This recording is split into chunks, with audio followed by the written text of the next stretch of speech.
எனும் நம்பிக்கையில் பக்தர்கள் கவலையில்லாமல் செல்கிறார்கள். பக்தர்களின் துயர் துடைத்து அவர்களை காப்பதில் முதன்மை கடவுளாக திகழ்கிறாள் மாசாணி. அதனால்தான் இங்கு பக்தர்களின் கூட்டம் எப்போதும் அலைமோதுகிறது. தன் சந்நிதிக்கு வந்து யார் வேண்டிக் கொண்டாலும் அவர்களுக்கு உரிய நீதியை வழங்கி குற்றவாளிகளை தண்டிக்கிறாள் நீதி தேவதையான மாசாணி அம்மன். மாசாணம் என்றால் மயானம் என்று பொருள்.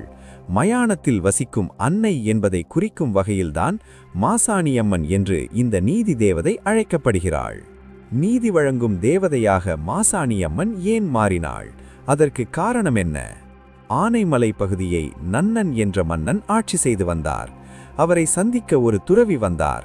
அவரை வரவேற்று பல உபசரிப்புகள் செய்த நன்னனின் உபசரிப்பில் ஆனந்தமான துறவி அவருக்கு ஓர் மாங்கனியை கொடுத்தார். மன்னா, இது அதிசய மாங்கனி. இதை எனது குருநாதர் பரிசாக அளித்தார். உன்னால் மகிழ்வுற்ற நான் இந்த மாங்கனியை பரிசளிக்கிறேன். முக்கியமான ஒன்று, இதை உண்டபின் இந்த மாங்கனி கொட்டையை ஆற்றில் விட்டுவிடு, இல்லையெனில் இது ஆபத்தாக முடிந்துவிடும்.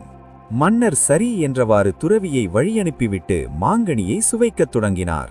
சுவை நன்றாக இருக்கவே அந்த மாங்கொட்டையை துறவி சொன்னதை அலட்சியப்படுத்தி தமது நந்தவனத்தில் ஆற்றோரம் நட்டு பராமரித்து வந்தார்.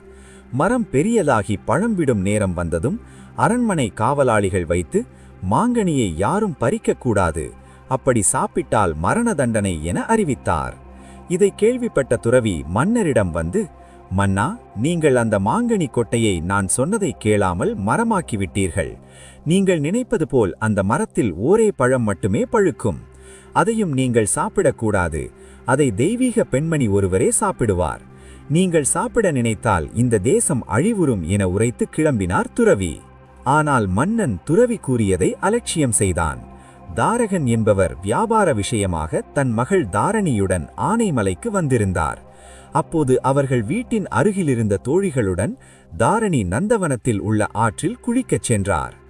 தாரணி நீராடும் போது அந்த மாமரத்திலிருந்து தன் அருகே விழுந்த மாங்கனியை எடுத்து சாப்பிட்டார். இதனை அறிந்த மற்ற பெண்கள் மன்னனின் தண்டனை விவரத்தை எடுத்து கூறினர். அதற்குள் விஷயமறிந்த மன்னன் காவலாளிகளை விட்டு தாரணியை கைது செய்து குற்றம் சாட்டப்பட்டு மரண தண்டனையை அறிவித்தான். ஒரு மாங்கனிக்காக என் உயிர் பிரிந்தாலும் என் ஆத்மா இந்த மண்ணில் இருக்கும் என்று சூளுரைத்து உயிர் பிரிந்தாள். அந்த பெண் இறந்த பிறகு அவளின் உறவினர்கள் நன்னன் வேண்மானை பழிதீர்த்து அவனது காவல் மரமான மாமரத்தை வெட்டியழித்தார்கள். அவள் உடல் மயானம் எடுத்துச் செல்லப்பட்டது.